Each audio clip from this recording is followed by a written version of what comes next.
So I was born in the former Yugoslavia, and when I was 5 years old, my mother worked as a psychologist at the university, and her job was to observe traumatized kids. And so at that time, she was really, really obsessed with me not being traumatized. So she wanted me to grow up to not be crazy, basically. And she used to bring back tests from work, and she used to subject me to these tests every day. So she'd say something like, "Sofija, if you were a flower, what sort of flower would you be?" And I'd say, a rose. And she'd be like, "Oh, okay, and would you have thorns?" And I'd say, "Yeah." And she'd be like, "Oh my God." And then she'd write something down in her notebook. She also used to follow me. My grandma used to take me to kindergarten, and when my mum was meant to go to work, she'd instead follow us, and she'd hide behind trees to see and spy on me to see how my separation anxiety was going. And she also, the other thing she did was, when I was 3, she told me the truth about Santa Claus, because she didn't want me to find out from other kids in a sort of uncontrolled environment where I might be upset. So she wanted to do that while she was there. Anyway, so she really liked to be in control so that she could make sure that I grew up really normal. But then everything kind of turned upside down for her when the political situation in Yugoslavia got bad and my family moved to Australia. And this was a really, really hard time for her, because, she was in this new world and her colleagues weren't there and her friends weren't there, or her family, and she was learning all these new things and trying to get used to it. And for me, it was really hard because I had a very tough time at school. So I was starting elementary school there, so I was 5, and the kids used to bully me and laugh at me, and I couldn't speak English. And we used to go to school together, and my mum would be pushing my little baby sister in her stroller, and she'd be crying because she was having a tough time, and I'd be crying and saying, things like, I can't speak English and everyone hates me, which was true at that time. And so we would have this horrible thing where we'd go to school together crying.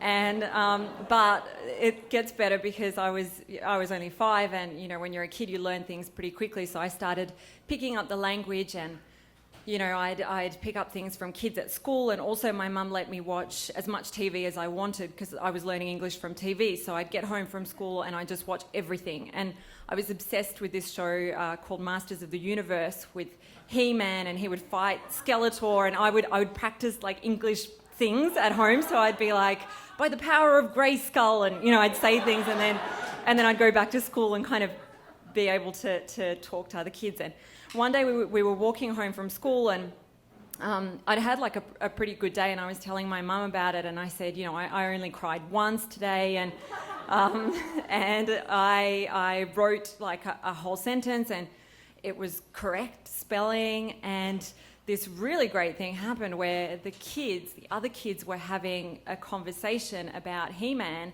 and I joined in. And my mum just stopped dead with my sister's stroller, and she said, "What?" And I said, the other kids, they were having a conversation about He-Man, and I joined in. And my mum just looked at me and she said, "Oh my God." And I was like, "Oh, I wonder what's wrong."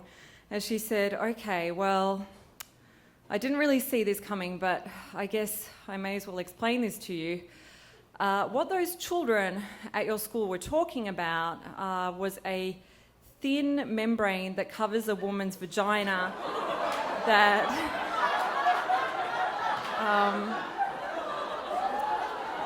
that is penetrated by a man's penis the first time she has sex."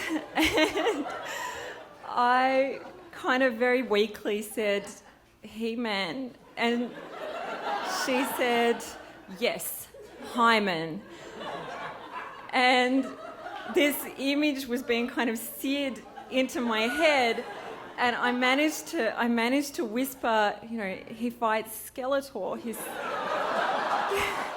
His sister is She-Ra."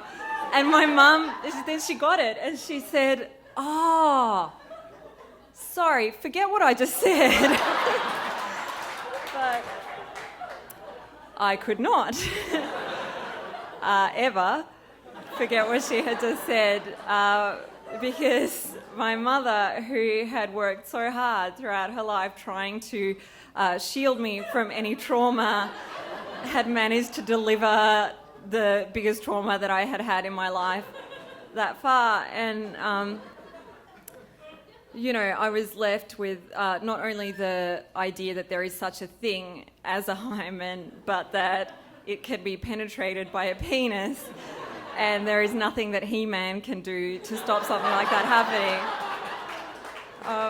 And we walked home, unlike usual where we walked home together crying, we this time walked home in silence. Each of us lost in our own thoughts and thinking about the new things that we had learnt and all the new things that we were yet to learn in this new world. Thank you.